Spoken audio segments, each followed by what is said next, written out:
মোজাম্মেল খান গুরুগম্ভীর কণ্ঠে বলে উঠলেন, বাইক নিতে হবে না, তোমাকে আমি একটুও বিশ্বাস করি না। অ্যাক্সিডেন্ট করবে একা করো, আমার কোনো আপত্তি নেই, কিন্তু তোমার অসাবধানতার জন্য অন্য কারো হাত পা ভাঙবে, এসব আমি সহ্য করব না। গাড়ি নিয়ে যাও। মোজাম্মেল খানের কথা শুনে বন্যা না চাইতেও হেসে ফেলল। তানভীর ভ্রু গুটিয়ে চাবি আনতে চলে গেল। মোজাম্মেল খান বন্যার দিকে তাকিয়ে চাপা স্বরে বললেন, তুমি কিছু মনে করো না, আমাদের বাবা ছেলের সম্পর্কটাই এমন। এখন কিছু না বললে ওর বেপরোয়া স্বভাব কখনোই ঠিক হবে না। বন্যা মৃদু হেসে বলল, আমি কিছু মনে করিনি আঙ্কেল। ঠিক আছে, সময় করে মাঝে মাঝে বেড়াতে এসো। জি আচ্ছা আঙ্কেল। বন্যা তানভীরের পিছন পিছন বাসা থেকে বেরিয়ে ধীর কণ্ঠে বলল, আমি গাড়িতে যাব না। তানভীর স্বাভাবিক কণ্ঠে জিজ্ঞাসা করল, বাইকে যাবে? না তো, আমি রিকশায় চলে যেতে পারবো, আপনাকে যেতে হবে না। তানভীর মুখ ফুলিয়ে শ্বাস ছেড়ে গম্ভীর কণ্ঠে বলল, তোমাকে বাসায় পৌঁছে দেওয়া আমার দায়িত্ব, আর সেই দায়িত্বটা স্বয়ং মোজাম্মেল খান আমাকে দিয়েছেন। ওনার কথা অমান্য করলে আমাকে বাসায় জায়গা দেবেন না। তুমি কি তাই চাও? বন্যা তৎক্ষণাৎ উত্তর দিল, না, আমার জন্য আপনার কোনো সমস্যা হোক তা আমি কখনোই চাই না, আর চাইবো না। কিন্তু কোনো কিন্তু নেই, তুমি রিকশায় যেতে চাইলে তাই যাব, চলো। আঙ্কেল যে গাড়ি নিতে বলল, তোমার আঙ্কেল নিশ্চয়ই এও বলেছে আমি দায়িত্বহীন বেপরোয়া স্বভাবের ছেলে, গাড়ি না নেওয়ার অপরাধ না হয় দুই একটা বকাই খাবো। বন্যা আর চোখে তানভীরের দিকে তাকিয়ে মলিন হেসে বলল, সব বুঝেন, তাহলে বেপরোয়া চলাফেরা কেন করেন?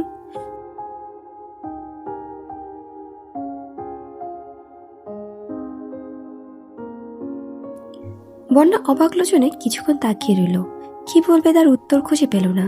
খানিক বাদে মেন গেটের দিকে এগিয়ে গেল। প্রথমবারের মতো এক রিকশায় দুজন পাশাপাশি বসেছে।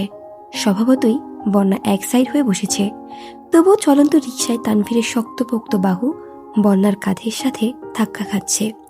আচমকা বন্যার হৃদয়ে তোলপাড় শুরু হয়ে গেছে। শুকনো গলায় বারবার ঠোক গিলছে, নিজেকে যত সম্ভব একপাশে সরিয়ে নিচ্ছে, যেন কোনোভাবেই তানভীরের সঙ্গে ধাক্কা না খায়। বন্যা ভেতরে ভেতরে নিজের প্রতি ক্ষুব্ধ হচ্ছে। ভেবেছিল রিকশায় একা চলে যাবে, তাহলে বাইক গাড়ির ঝামেলাও পোহাতে হবে না। গাড়িতে চলাচল করতে বন্যার একদমই ভালো লাগে না। তার উপর মাঝে মাঝে গলির রাস্তায় গাড়ি থেকে নামলে আশেপাশের মানুষজন কেমন করে চেয়ে থাকে, নিজেদের মতো ফিস ফিস করে। এগুলো বন্যার সহ্য হয় না, তাই সবসময় সাদামাটা চলতেই পছন্দ করে। বন্যার অস্বাভাবিক কর্মকাণ্ড দেখে তানভীর আচমকা নিজের হাত বন্যার পেছন দিকে ঘুরিয়ে বন্যার কাঁধ বরাবর রিকশাতে রেখেছে। একবার তানভীরের হাতের স্পর্শ অনুভব হওয়া মাত্র বন্যা সঙ্গে সঙ্গে তানভীরের হাতের দিকে তাকিয়ে কাঁপা কাঁপা কণ্ঠে বলল, হাতটা সরান প্লিজ। তানভীর স্বাভাবিক ভঙ্গিতে বলল, যেভাবে সাইডে যাচ্ছ, কখন জানি রিকশা থেকে পড়ে যাও। আমার আব্বাজান বাইক আনতে নিষেধ করেছেন যাতে তুমি ব্যথা না পাও। সেখানে রিকশা থেকে পড়ে যদি ব্যথা পাও, আব্বুকে আমাকে আস্ত রাখবেন? তুমি বলো। বন্যা পূর্বের ন্যায় আবারও বলল, আমি পড়বো না, হাতটা সরান প্লিজ, আমার অস্বস্তি লাগছে। তানভীর উদাস ভঙ্গিতে বলল, আমার পাশে বসে কেউ এমন আচরণ করলে আমার অস্বস্তি লাগে। মেঘের মতো তানভীরও খুব জেদি, এটা বন্যার অজানা নয়। তানভীর হাত সরাবে না এটা বুঝতে পেরে বন্যা দুহাতে নিজের ব্যাগটাকে শক্ত করে ধরে গুটিসুটি মেরে বসে বুকের বাঁ পাশে অবস্থিত হৃৎপিণ্ডের ধুকপুকানি অনুভব করছে। ইদানিং বন্যার মাথায় হুটহাট তানভীরের নিয়ে চিন্তা চলে আসে। বিশেষ করে তানভীরের জীবন কাহিনী শোনার পর থেকে বন্যা মাঝে মাঝেই সেই ভাবনায় মগ্ন থাকে। না চাইতেও তানভীরের প্রতি অন্যরকম অনুভূতি কাজ করে। তানভীর সামনে আসলে নিজের অজান্তেই সেই অবিদিত অনুভূতির বহিঃপ্রকাশ ঘটতে থাকে। বন্যা বারবার ঘড়ি দেখছে আর রাস্তা কতদূর বোঝার চেষ্টা করছে। তানভীর কপাল গুটিয়ে বন্যার দিকে তাকিয়ে আছে। তানভীর আচমকা মৃদুস্বরে ডাকল, বন্যা। বন্যা তৎক্ষণাৎ চোখ বড় করে তানভীরের দিকে তাকালো। বাতাসে চুল এলোমেলো উঠছে, ভ্রুযুগল কুচকানো, নাক স্বাভাবিকের তুলনায় কিছুটা ফোলা। জিভ দিয়ে ঠোঁট ভিজিয়ে তানভীর প্রশ্ন করল, তোমার জীবনের একমাত্র অস্বস্তিকর ব্যক্তিটা কি আমি? বন্যা তখনও নিরেট দৃষ্টিতে তানভীরকে দেখছে। তানভীর বন্যার পাশ থেকে হাত সরিয়ে এনে চোখ নামিয়ে আবার বলল, যদি তাই হয়, আজকের পর তোমার অস্বস্তির কারণ আমি আর হব না। তানভীর পকেট থেকে ফোন বের করে কারোর সাথে কথা বলায় ব্যস্ত হয়ে গেছে। বন্যা অবাক চোখে তাকিয়ে তানভীরকে দেখছে। তানভীরের মনোযোগ ফোনে। অন্যদিকে তাকিয়ে গৌরগম্ভীর কণ্ঠে কথা বলেই চলেছে। বন্যার নজর আটকে গেছে তানভীরের গালভর্তি কিছুটা লম্বা দাড়িতে। সেই সঙ্গে বাতাসের সাথে সাথে চুলের নাড়াচাড়াও খেয়াল করছে। বন্যার শরীর জুড়ে অদ্ভুত শিহরণ বয়ে চলেছে। বাকি রাস্তা তানভীর একবারের জন্য বন্যার দিকে তাকায়নি, অথচ বন্যা পুরো রাস্তা তানভীরের ঘোরে বন্দী ছিল। গলির মোড় পর্যন্ত আসতেই মাগরিবের আজান পড়েছে। তানভীর চাপা স্বরে বলল, মামা রিক্সা থামান। তানভীর রিক্সা থেকে নেমে ওয়ালেট থেকে টাকা বের করে রিক্সা ভাড়া দিয়ে এক পলক বন্যার দিকে তাকিয়ে ঠান্ডা কণ্ঠে বলল, সাবধানে যেও। তানভীর মাথা নিচু করে হাঁটতে শুরু করলো। বন্যা থম মেরে রিক্সায় বসে আছে। তানভীরের আকস্মিক পরিবর্তন বন্যার মনে বিশেষ প্রভাব ফেলেছে। এদিকে মেঘ দিনে কম করে হলেও আবিরকে 100 মেসেজ পাঠায়। আজও তাই ব্যতিক্রম হয়নি, কিন্তু আবিরের কোনো রিপ্লাই আসে না। সন্ধ্যা থেকে একের পর এক কল দিচ্ছে, আবির কল রিসিভও করছে না। মনের ভেতর জমে থাকা অভিমানে মেঘের চোখ মুখ লাল হয়ে গেছে। কাঁদো কাঁদো মুখ করে আবিরকে চিঠি লিখছে। প্রিয় নিঠুর মানব, কেমন আছেন?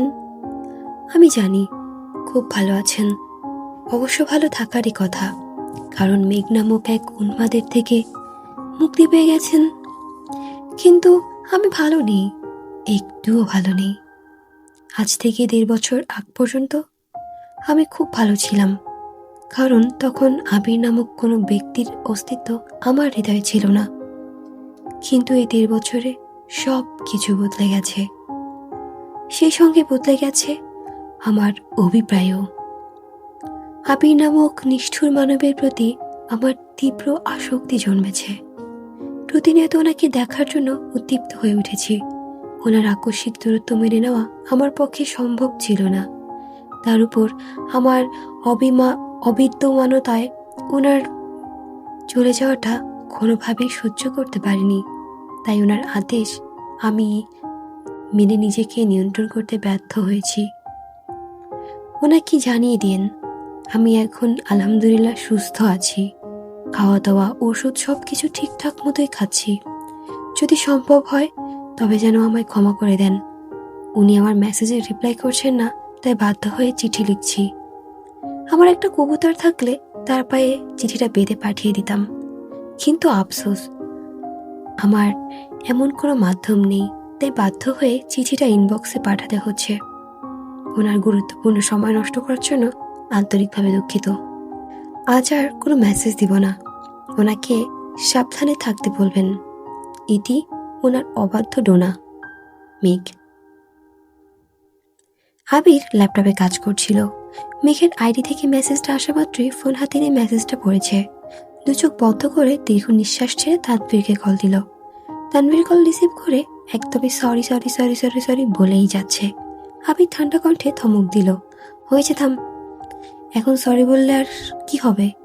তানভীর মৃদুস্বরে জিজ্ঞাসা করলো, বনুর সাথে কথা হয়েছে? না। রাগটা সাইডে সরিয়ে বনুর সাথে একটু কথা বলো, ওর মনের অবস্থা খুব খারাপ। আবির কণ্ঠ খাদে নামিয়ে বলল, এত সহজে তো তোর বোনকে ছাড় দিচ্ছি না। ওর জন্য কি পরিমাণ কষ্ট প্রতিনিয়ত আমি অনুভব করি, কমপক্ষে তার একাংশ উপলব্ধি করুক, তারপর না হয় ভেবে দেখবো।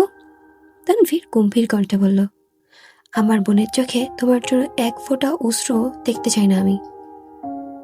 আবির মিকি স্বরে বলল, আফসোস, আজ একটা বোন নেই বলে আমার পক্ষ ধরে কথা বলতে আসে না কেউ। তানভীর মুচকি হাসল, তারপর শুধালো, বরাব্বকে কি বলবো? আবির আহ্লাদি কণ্ঠে বলে উঠল, আপাতত দাদা দাদু হওয়ার জন্য মানসিক প্রস্তুতি নিতে বলিস। এখন আর বোন লাগবে না, আমার মেয়ে বড় হয়েই আমার পক্ষে কথা বলবে। হা হা গো, শখ কত। আবির হাসি থামিয়ে ধীর কণ্ঠে বলল, শোন, তোর মন সুস্থ হলে ভার্সিটিতে যেতে বলিস। সারাদিন বাসায় বসে থেকে উল্টাপাল্টা চিন্তা করার কোনো প্রয়োজন নেই। তুমি কি বোনের সাথে কথা বলবাই না? আবির মুচকি এসে বলল, তোর বোনের সাথে কথা না বলে থাকতেই পারবো না আমি, শুধু কয়েকটা দিন দেখবো, এই আর কি। রাখছি এখন, সাবধানে থাকিস। তুমিও সাবধানে থেকো, আল্লাহ হাফেজ। প্রতিদিনের ন্যায় আজ বিকেলও মেঘ ঘুম থেকে উঠে ছাদে আসছে। কিছুক্ষণ হাঁটাহাঁটি করে এক জায়গায় স্থির দাঁড়িয়ে আকাশের পানে চেয়ে আনমনে কিছু ভাবছে। হঠাৎ পেছন থেকে তানভীর ডাকলো, বনু, তোর কি মন খারাপ? মেঘ থতমত খেয়ে তাড়াতাড়ি চোখ মুখ মুছে ভেজা কণ্ঠে বলল, কই না তো। তানভীর মেঘের থেকে কিছুটা দূরে ছাদের কার্নিশ ঘেঁষে দাঁড়িয়ে মৃদুস্বরে বলল, কাঁদলেই যদি সব পাওয়া যেত, তবে সবাই তো তাদের ইচ্ছে পূরণ করতে দিনরাত এক করে কাঁদতো, বুঝলি? মেঘ উপনিশ মাথা নাড়ল। মেঘ কেন কাঁদছে তা জিজ্ঞাসা করার প্রয়োজন বোধ করল না। মেঘও কিছু বোঝানোর চেষ্টা করল না। তানভীর মলিন হেসে বলল, জানিস তো, আল্লাহ ধৈর্যশীল ব্যক্তিদের অনেক বেশি পছন্দ করেন। ধৈর্য রাখ, ইনশাল্লাহ ভালো ফলাফল পাবি। মেঘ ভেজা চোখে তানভীরের দিকে তাকিয়ে করুণ সুরে জিজ্ঞাসা করল, ভাইয়া, আবির ভাই কেমন আছেন? আলহামদুলিল্লাহ ভালো আছেন। তোমার সাথে রেগুলার কথা হয়? না ভাইয়া, একটু ব্যস্ত আছে। ও। তানভীর স্বাভাবিক কণ্ঠে শুধালো, তুই ঠিক আছিস? আলহামদুলিল্লাহ। ভার্সিটি যাচ্ছিস না কেন? মেঘ মন খারাপ করে উত্তর দিল, ভালো লাগে না। তানভীর মুচকি হেসে বলল, ক্লাসে গেলেই মন ভালো হয়ে যাবে। সকাল রেডি থাকিস, তোকে নিয়ে বের হবো। মেঘ মাথার ঘাড় কাত করে সম্মতি জানালো। তাৎক্ষণিক পকেট থেকে একটা চকলেট বের করে মেঘের সামনে ধরে ধীর কণ্ঠে বলল, সন্ধ্যার আগে রুমে চলে যাস। তানভীর চলে গেছে। একটু পরেই মেঘকে খুঁজতে খুঁজতে মিম ছাদে আসছে। মেঘ নিজের চকলেট থেকে অর্ধেকটা ভেঙে মিমকে দিয়েছে। মিম উদ্বিগ্ন কণ্ঠে শুধালো, আবির ভাইয়া কি তোমার সঙ্গে এখনো কথা বলছে না? না। কিন্তু কেন? জানি না। এখন কি করবা? মেঘ খানিক ভেবে হঠাৎ নিঃশব্দে হেসে বলল, কাল পরশু শাড়ি পরব, আমায় ছাদে ছবি তুলে দিস। আচ্ছা। দিন কাটছে সম্মুখ গতিতে। প্রতিদিন সন্ধ্যার পরপর মালিহা খান অথবা হালিমা খানের ফোনে আবিরের কল আসে। একে একে সবার সাথেই ভিডিও কলে কথা বলে, কিন্তু মেঘের কণ্ঠস্বর শোনা মাত্রই ব্যস্ততার ভান করে কল কেটে দেয়। প্রথম প্রথম মেঘ কথা বলতে চাইলেও আবির কথা বলতো না। এখন মেঘও তেমন আগ্রহ দেখায় না। আজ সন্ধ্যার পর মিম, আদি আর মেঘ সোফায় বসে গল্প করছে আর স্যুপ খাচ্ছে। এমন সময় মালিহা খানের ফোনে আবিরের নাম্বার থেকে ভিডিও কল আসছে।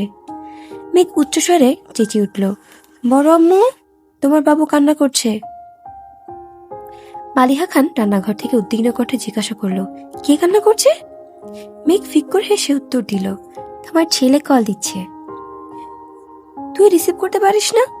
মেঘ উদাস ভঙ্গিতে বলল, তোমার বাবুকে আমার সাথে কথা বলার মতো সময় আছে নাকি? কত ব্যস্ত মানুষ, তুমিই কথা বলো। দ্বিতীয়বার কল বাজতেছে। মেঘ ফোন নিয়ে রান্নাঘরের দিকে এগিয়ে গেল। মালিহা খান রান্নাঘর থেকে বেরিয়ে এসে কল রিসিভ করে মেঘিসরে প্রশ্ন করলো, কি হয়েছে বাবু, কান্না করছিস কেন? আবির কি বলতে চেয়েও থেমে গেছে। ঢুকিলে উষ্ণস্বরে শুধালো, কান্না করলাম কোথায়? আর হঠাৎ বাবু এবার ডাকছো কেন? আমি নিচে ডাকিনি। মেঘ বলতেছে আমার বাবু নাকি কান্না করতেছে, তাই জিজ্ঞাসা করলাম। আবির গম্ভীর কণ্ঠে বলল, তোমাদের আদরের মেয়েকে বাড়াবাড়ি কম করতে বলো। মেঘ ঠোঁট উল্টিয়ে কাঁদো কাঁদো মুখ করে তাকিয়ে আছে। মালিহা খান মেঘকে এক নজরে দেখে সহসা রান্নাঘরের দিকে তাকালেন। মেঘের হাতে ফোন দিতে দিতে আতঙ্কিত কণ্ঠে বলে উঠলেন, নে মেঘের সাথে কথা বল, তরকারি পড়ে যাচ্ছে মনে হচ্ছে, আসছি আমি। তাৎক্ষণিক ঘটনায় মেঘ থতমত খেয়ে কোন রকমের ফোন মুখের সামনে ধরেছে। আবির সঙ্গে সঙ্গে চোখাচোখি হতেই আবির চোখ নামিয়ে নিয়েছে। টেবিলের উপর ফোন রেখে পাশে ল্যাপটপে কাজ করছে। মেঘ অপলক দৃষ্টিতে আবিরকে দেখছে। সহসা ঠোঁটের কোণে ক্ষীণ হাসি ফুটেছে। কতদিন পর প্রিয় মানুষটাকে দেখছে। আজ মুখের উপর কলও কাটছে না। মেঘ ঠোঁটের কোণে হাসি রেখে আহ্লাদি কণ্ঠে ডাকল, বাবু। আবির অগ্নিদৃষ্টিতে তাকিয়ে মেঘের হাসি দেখে সঙ্গে সঙ্গে চোখ সরিয়ে নিয়েছে। মেঘ দুষ্টুমির ছলে আবারও ডাকল, বাবু। আবির এবার ফোন কাছে নিয়ে বিড়বিড় করে বলল, এই যে বাবু বাবু ডাকতেছেন, বাবুর মতো আচরণ করলে সামলাতে পারবেন? আবিরের মুখে এমন কথা শুনে মেঘের অক্ষি যুগল স্বাভাবিকের তুলনায় অনেক বেশি প্রশস্ত হয়ে গেছে। নিষ্পলক চোখে আবিরের মুখের পানে তাকিয়ে আছে। ফোন আগের জায়গায় রেখে আবির আবারও কাজে মনোযোগ দিয়েছে। তবুও মুখে গাম্ভীর্যতার বদলে ক্ষীণ হাসি ফুটেছে। মালিহা খান এগিয়ে এসে বিরক্তিভরা কণ্ঠে বলে উঠলেন, বাসায় থাকাকালীন সারাক্ষণই বকবক করতিস, আর এখন মুখ দিয়ে কথাই বের হচ্ছে না। আগের রূপে ফিরে গেছিস? দেখি ফোন দে। মেঘ বড় মুখে ফোন দিয়ে আহাম্মুকের মতো কিছুক্ষণ তাকিয়ে রইল। খানিক বাদে মাথা নিচু করে রুমের দিকে হাঁটতে শুরু করেছে। মালিহা খান সোফার কাছে আসতেই মিমার আদিও আবিরের সাথে কথা বলতে শুরু করেছে। এর মধ্যে হালিমা খানও রুম থেকে বেরিয়ে এসেছেন। মেঘ নিজের রুমে গিয়ে আবিরের একটা ছবি বের করে কিছুক্ষণ পরখ করে চোখ জোড়া বন্ধ করে দীর্ঘশ্বাস ছেড়ে বলল, আই মিস ইউ। আজ সকাল সকাল মেঘ শাওয়ার নিয়ে একবারে রেডি হয়ে নিচে নেমেছে। নাস্তা করে তানভীরের সাথে বেরিয়েছে। মোজাম্মেল খানের নির্দেশ মতোই বোনকে গাড়ি দিয়ে এগিয়ে দিয়েছে। অনিবার্য কারণবশত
মিনহাজ, তামিম, এমনকি আমি ভাইকে ডেকে নিয়ে আসছি। আসার পর তুই ভাইয়ের সাথে কোনো কথাই বলিসনি। কথা না বলতেই পারিস, চা পর্যন্ত খেতে বলিসনি, অথচ ট্রিট তুই দিচ্ছিস। ভাইয়ের নিজের বিল পরিশোধ করাটা কি অন্যায় ছিল? তুই তো তোর ভাইয়ের পক্ষই নিবি।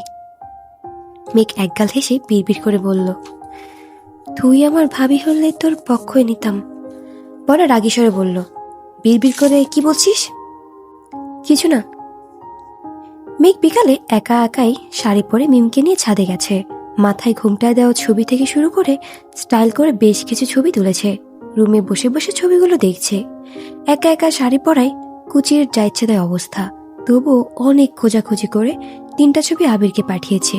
প্রথম 2টা ঘুমটা পড়া ছবি, তৃতীয়টা মাথায় ঘুমটা দেওয়া ছবি। কয়েক মুহূর্তের মধ্যেই আবির মেসেজ সিন করেছে। ছবিগুলো দেখা মাত্রই আবিরের ঠোঁটে হাসি ফুটে উঠেছে। মেঘের মায়াবী আদলে তাকিয়ে আবির মোলায়েম কণ্ঠে বলে উঠল, মাশাআল্লাহ। দেখি আবিরের তরুণ তার প্রেয়সীর মন ঠিক কতখানি উত্তপ্ত হতে পারে।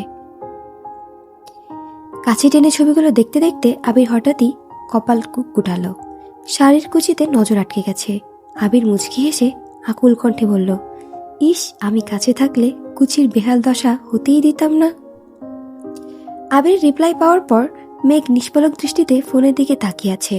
5 মিনিট, 10 মিনিট 15 মিনিট হয়ে গেছে, অথচ কোনো রিপ্লাই আসছে না। মেঘের ব্যাকুল মন কোনোভাবেই শান্ত হচ্ছে না। ড্রেসিং টেবিলের সামনে দাঁড়িয়ে বেশ কিছুক্ষণ ভেবে হঠাৎই মুচকি হেসে বলল, কথাই আছে, সোজা আঙুলে ঘি না উঠলে আঙুল বাঁকাতে হয়। এতদিন আপনার বহু টাল বাহানা সহ্য করেছি, এবার আমায় ভিন্ন রূপ দেখাবো। মেঘ নিজের তোলা শাড়ি পরা ছবিগুলো থেকে 2টা ছবি ফেসবুকে ডে পোস্ট করে অপেক্ষা করছে। যেই ভাবনা সেই কাজ। পোস্ট করার 10 মিনিটের মধ্যে আবির পোস্ট সিন করেছে। মেঘ মিটিমিটি হাসছে। আবিরকে জ্বালানোর জন্য এর থেকে উত্তম উপায় আর নেই। হাতে গোনা 2-3 মিনিটের মধ্যে মেঘের আইডি থেকে ছবিগুলো ডিলিট হয়ে গেছে। মেঘ নিঃশব্দে হেসে বিড়বিড় করল, মিস্টার খান, আপনি ধরা পড়ে গেছেন। আপনার রাগ জিতের আড়ালে লুকানো অনুভূতি প্রকাশিত হয়ে গেছে। আপনি সবকিছু আড়াল করতে পারলেও আপনার অন্তরের হিংসুটে মনোভাবকে কোনোভাবেই আড়াল করতে পারলেন না। একদিনের ব্যবধানে আবিরকে পাঠানো মেসেজের পরিমাণ কমে এসেছে। ছবি পাঠানোর পর 2 দিন আবিরকে একটাও মেসেজ করেনি, এমনকি একবারের জন্য কলও করেনি। সন্ধ্যায় কল দিলে আবিরকে শুনিয়ে শুনিয়ে মেঘ ইচ্ছাকৃত ব্যস্ততার ভান করে। আবিরের বড় মামি অসুস্থ, তাই আজ সকাল সকাল আলী আহমেদ খান আর মালিহা খান ত্রিশালের উদ্দেশ্যে রওনা দিয়েছেন। বিকেলের দিকে মেঘ কল দিয়ে মামির খোঁজ নিয়েছে। মালিহা খানরা 1 রাত থাকবেন, সেই সুবাদে নিশ্চিতভাবে বলা যায় আজ আবির হালিমা খানের নাম্বারে কল দিবেই দিবে। এই জন্য সন্ধ্যার পরপর মেঘ নিজের নাম্বার থেকে হালিমা খানের নাম্বারে কল দিয়ে 2 ফোন দিয়ে বিছানার উপর রেখে বেলকনিতে দাঁড়িয়ে গুনগুন করে গান গাইতেছে। মেঘ আগে থেকে সবকিছু শিখিয়ে দিয়েছে। মামুনির নাম্বার ওয়েটিং পেয়ে আবির বাধ্য হয়ে কাকিয়ার নাম্বারে কল দিয়েছে। যথারীতি মিম কল রিসিভ করে মেঘের শেখানো কথাগুলো বলতে শুরু করেছে। আবির সেসব কথায় পাত্তা না দিয়ে গম্ভীর কণ্ঠে জিজ্ঞাসা করলো, মামুনি কি বেশি ব্যস্ত? মিমের সরল স্বীকারোক্তি, মামুনি সম্পূর্ণ ফ্রি, আম্মুর সঙ্গে গল্প করছে। কেন ভাইয়া? আবির ভ্রু গুটিয়ে ভারী কণ্ঠে প্রশ্ন করলো, মামুনির ফোন ওয়েটিং কেন? ও আচ্ছা, মামুনির ফোন দিয়ে তো আপু কার সঙ্গে যেন কথা বলতেছে। আবির তড়িৎ গতিতে বলে উঠল, 30 মিনিট যাবৎ ওয়েটিং? এত সময় ধরে কার সাথে কথা বলছে? আমি তো জানি না, আমাকে বিরক্ত করতে নিষেধ করেছে। আবির কপাল কুঁচকালো, মুহূর্তেই চেহারা অন্ধকার হয়ে গেছে। ঢোক গিলে নিজেকে সংযত করে ধীর কণ্ঠে বলল, ফোনটা মামুনি না হয় কাকিয়াকে দে। ঠিক আছে। মিম ফোন দিয়ে দৌড়ে মেঘের রুমে চলে গেছে। মেঘকে ঘটনা বলতে মেঘ শেষ শুধু মুচকি হাসলো। মামুনি আর কাকিয়ার সাথে কথা শেষ করে আবির তৎক্ষণাৎ তানভীরকে কল দিয়েছে। যথারীতি তানভীর ও মিনহাজ তামিমকে কল দিয়ে পরপর বন্যাকে কল দিয়েছে। বন্যা কল রিসিভ করতেই তানভীর প্রশ্ন করল, সন্ধ্যার পর বোনের সাথে কি কথা হয়েছে তোমার? বন্যা স্বাভাবিক কণ্ঠে উত্তর দিল, আজ ফোনে কথা হয়নি। কথা হয়নি? না, কেন? তেমন কিছু না, রাখছি। তানভীর বাসায় ফিরে আরো চেক করেছে, অথচ কারো নাম্বার নেই। মেঘকে সরাসরি কিছু জিজ্ঞাসা করতে পারছে না। আলী আহমেদ খান আর মালিহা খান 1 রাত থেকেই পরদিনই বাসায় চলে আসছেন। আলী আহমেদ খান বাসায় ফিরে বিকেল থেকে মন খারাপ করে সোফায় বসে আছেন। মালিহা খান শান্ত স্বরে জিজ্ঞাসা করল, আপনার কি শরীর খারাপ? আলী আহমেদ খান এপাশ ওপাশ মাথা নাড়লেন। মোজাম্মেল খান নিজের রুম থেকে বেরিয়ে আসতে আসতে বললেন, ভাবি, ভাইজানের শরীর নয়, মন খারাপ। এই মন আর ভালো হবে না। মালিহা খান উদ্বিগ্ন কণ্ঠে শুধালেন, কেন, কি হয়েছে? মোজাম্মেল খান ঠাট্টা স্বরে বললেন, ভাইজান ভাবিকে বলবো? আলী আহমেদ খান গম্ভীর কণ্ঠে হুঙ্কার দিতেই মোজাম্মেল খান থেমে গেছেন। মোজাম্মেল খান হালিমা খানকে উদ্দেশ্য করে বললেন, 2 কাপ চা দিও। মেঘ সিঁড়িতে নামতে নামতে আলাদি কণ্ঠে বলল, আব্বু, চা আমি করি। মোজাম্মেল খান আর আলী আহমেদ খান দুজনই একসঙ্গে মেঘের দিকে তাকালেন। আলী আহমেদ খান ঠান্ডা কণ্ঠে বললেন, চা করতে পারবা? পারবো। মোজাম্মেল খান রাশভারী কণ্ঠে বললেন, আমার মেয়ের হাতে রান্না খাওয়ার পর সামান্য চা নিয়ে ডাউট করা শোভা পায় না। আমার মেয়ে সব পারবে, প্রয়োজনে আমি শিখিয়ে দিব। আলী আহমেদ খান শুকনো গলায় কেসে উঠলেন। আব্বুর ওভার কনফিডেন্স দেখে মেঘ মৃদু হেসে রান্নাঘরে চলে গেছে। আলী আহমেদ খান মেকি স্বরে বললেন, তুই রান্না শেখাবি? হ্যাঁ। ঠিক আছে, তাহলে আগে তুই বল, চিংড়ি মাছের মালাইকারি কিভাবে রান্না করে? মোজাম্মেল খান ছটফট উত্তর দিল, জানি না। আলী আহমেদ খান আবারও প্রশ্ন করলেন, পায়েস তো রান্না করতে পারবি নাকি? পারবো না। আলী আহমেদ খান তপ্ত স্বরে জিজ্ঞাসা করলেন, এই জীবনে শখেও কোনোদিন রান্নাঘরে পা রেখেছিলি? মোজাম্মেল খান মুখ ফুলে শ্বাস ছেড়ে বলল, আমি না হয় জীবনও রাখিনি, গত 20 বছরে তুমি পা রাখছো? এর মধ্যে মেঘ 2 কাপ চা নিয়ে আসছে। আলী আহমেদ খান চায়ে চুমুক দিয়ে ভারী কণ্ঠে বলল, আমাকে তো তোর ভাবি রান্নাঘরে ঢুকতে দেয় না। তাছাড়া আমি গত 20 বছরে পা না রাখলেও রান্না সম্পর্কে তোর মতো অজ্ঞ না। খুব তো বলছিস, তোর মেয়েকে তুই রান্না শেখাবি, সামান্য পায়েসের রেসিপি বলতে পারিস না, আবার সব শেখাবি। মোজাম্মেল খান রাগী স্বরে বললেন, তুমি বলো তাহলে। আলী আহমেদ খান গৌরভাব কণ্ঠে বললেন, তুই কি কোনোভাবে আমাকে চ্যালেঞ্জ করছিস? হ্যাঁ করছি। বড় আব্বু আর আব্বুর কথোপকথনের মাঝে মেঘ থম মেরে দাঁড়িয়ে আছে। 2-3 বার থামানোর চেষ্টাও করেছে, কিন্তু থামাতে পারেনি। মালিহা খান নিজেও ব্যর্থ হয়েছেন। আলী আহমেদ খান আচমকা বসা থেকে উঠে মোজাম্মেল খানকে উদ্দেশ্য করে বললেন, আমি মুখের কথায় বিশ্বাসী না, তুই অপেক্ষা কর, রান্না করে তোর সামনে হাজির করব। হালিমা খান, মালিহা খান আর মেঘ তিনজনই আশ্চর্য নয়নে তাকিয়ে আছে। আলী আহমেদ খান মেঘকে উদ্দেশ্য করে বললেন, চলো, আজ আমি তোমাকে দিক নির্দেশনা দেব, যেভাবেই হোক তোমার আব্বুকে চ্যালেঞ্জে হারাতেই হবে। মালিহা খান উদ্বিগ্ন কণ্ঠে বলে উঠলেন, দয়া করে আমার সাজানোর রান্নাঘরটাকে ছেড়ে দেন, পায়েস আমি করে দিচ্ছি।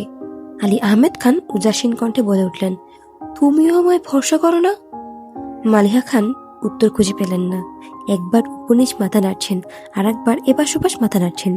যত যাই হোক, পুরুষ মানুষ রান্নাঘরে গেলে সে রান্নাঘরের নাজেহাল অবস্থা হতে বাধ্য। আবিরের জন্মের আগে পরে আলী আহমেদ খান মাঝে মাঝে শখ করে রান্না করতেন, রান্না যেমন তেমন, কিন্তু পরবর্তীতে রান্নাঘরে ঢোকার মতো অবস্থা থাকতো না। তার জন্য এক পর্যায়ে বিরক্ত হয়ে মালিহা খান খুব করে অনুরোধ করেছেন যাতে আলী আহমেদ খান রান্নাঘরে পা না রাখেন। সে থেকে আলী আহমেদ খান রান্নাঘরে পা রাখেন না। এত বছর পর ছোট ভাইয়ের সাথে চ্যালেঞ্জ নিয়ে রান্নাঘরে ঢুকছেন। তবে আজ রান্না করবে মেঘ, উনি কেবল মেঘকে সাহায্য করবেন। এর মধ্যে হালিমা খান তানভীরকে কল দিয়ে জানিয়েছে আলী আহমেদ খান নিজেই ফ্রিজ থেকে চিংড়ি মাছ, দুধ সহ প্রয়োজনীয় সরঞ্জাম বের করেছে। এদিকে ভয়ে মেঘের হাত পা ঠান্ডা হয়ে যাচ্ছে। আলী আহমেদ খান মানেই আতঙ্ক। আব্বুর থেকেও মেঘ বড় আব্বুকে বেশি ভয় পায়। রান্নায় গন্ডগোল করলে আজ মেঘের খবরই আছে। এই ভয়ে বারবার ঢোক গিলছে। কিছুক্ষণের মতো তানভীর আসছে। হালিমা খান, মালিহা খান দূরে দাঁড়িয়ে দাঁড়িয়ে মেঘের কর্মকাণ্ড দেখছেন। তানভীর রান্নাঘরের সামনে দাঁড়িয়ে মৃদুস্বরে বলল, আমি কি কোনোভাবে সাহায্য করতে পারি? আলী আহমেদ খান রাগী স্বরে বললেন, তোমার আব্বু পাঠিয়েছে নাকি? না না না না, সাহায্য লাগবে না। তানভীর ঠোঁট চেপে চেপে হাসছে আর ফোন দিয়ে ভিডিও করছে। মোজাম্মেল খান সোফায় বসে আছেন। ঘন্টাখানেক পর আবির কল দিয়েছে। কল রিসিভ করতেই আবির বলে উঠল, আসসালামু আলাইকুম চাচু, প্রজেক্টের কিছু ডিটেলস লাগতো, আগামীকাল সকালের মধ্যে দিলে ভালো হতো। মোজাম্মেল খান ঠাট্টার স্বরে বললেন, ওয়ালাইকুম আসসালাম, প্রজেক্ট নিয়ে পরে ভাবা যাবে, আপাতত ভিডিও কল দাও। আবির ভ্রুকুচকে ভারী কণ্ঠে জিজ্ঞাসা করলো, ভিডিও কল কেন? আরে আগে দাও। সচরাচর মোজাম্মেল খানের সাথে ভিডিও কলে কথা বলাই হয় না বললে চলে, প্রয়োজনে 2-4 মিনিট ফোনে কথা বলে। আবির ভয়ে ভয়ে ভিডিও কল দিল। মোজাম্মেল খান কল রিসিভ করে হাসতে হাসতে বললেন, তোমার আব্বুর মাথা নষ্ট হয়ে গেছে, দাঁড়াও দেখাচ্ছি। আবির ভ্রুকুচকে সূক্ষ্ম নেত্রে তাকিয়ে আছে। চাচ্চুর কথার মাথা মুন্ডু কিছুই বুঝতে পারছে না। মোজাম্মেল খান রান্নাঘরে গিয়ে ফোন ওদের দিকে ঘুরিয়ে হাসতে শুরু করেছেন। আলী আহমেদ খান আবিরকে এক নজর দেখে শক্ত কণ্ঠে বললেন, তোমার চাচ্চু আমায় চ্যালেঞ্জ দিয়েছে, আমি নাকি রান্না করতে পারি না?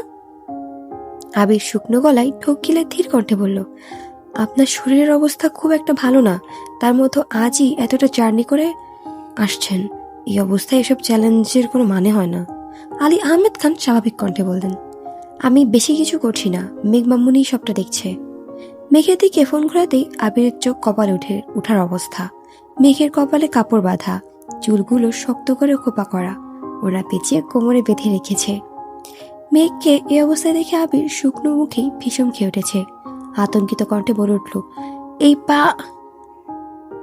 আবিরের মুখে আসা কথাটা গিলে 2 চোখ বন্ধ করে দীর্ঘশ্বাস ছেড়ে উষ্ণ স্বরে বলল, ওইখানে কি করে?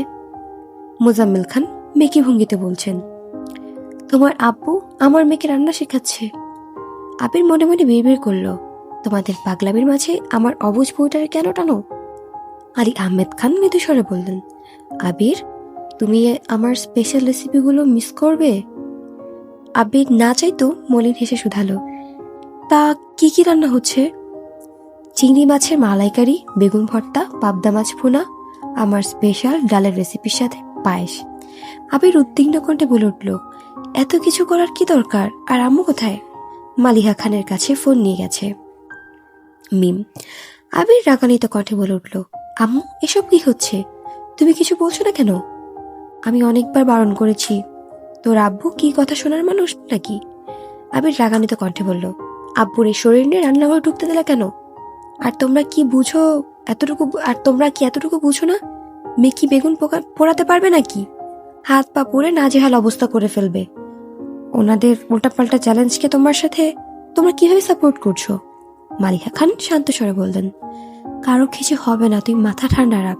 তাছাড়া ওদের রান্না প্রায় শেষের দিকে। আবির রাগী স্বরে বলল, যা ইচ্ছা কর, আমার কি? আবির রাগে কল কেটে দিয়েছে। মেঘদের রান্না প্রায় শেষের দিকে। তানভীর ছবি তুলে আবিরকে পাঠিয়েছে।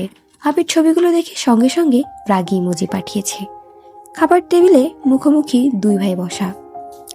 মেঘ দুজনকেই খাবার বেড়ে দিচ্ছে। মোজাম্মেল খান চুপচাপ খাবার শেষ করে উঠে যেতে যেতে বলল, ভাইজান, তুমি জিতছো, এবার মন ভালো হয়েছে? আলী আহমেদ খান গম্ভীর কণ্ঠে বললেন, আমার মন ভালো করার অযথা উদ্যমটা খুব ভালো ছিল, ধন্যবাদ। এতক্ষণ আপনারা শুনছিলেন সালমা চৌধুরীর লিখিত আমৃত্যু ভালোবাসিত উপন্যাসটির ৬৪তম পর্ব। কণ্ঠে ছিলাম আমি সানজিদা ছোঁয়া। আমার ভিডিওগুলো যদি আপনাদের ভালো লেগে থাকে তাহলে অবশ্যই আপনাদের প্রিয় মানুষদের সাথে শেয়ার করতে ভুলবেন না এবং আমার ইউটিউব চ্যানেলটিকে সাবস্ক্রাইব করতে ভুলবেন না। যদি আপনারা আমার ভিডিওটি ফেসবুক পেজ থেকে দেখে থাকেন তাহলে অবশ্যই আমার পেজটিকে ফলো করবেন এবং পরবর্তী ভিডিও আসা পর্যন্ত সকলে ভালো থাকবেন। ততক্ষণ পর্যন্ত আল্লাহ হাফেজ।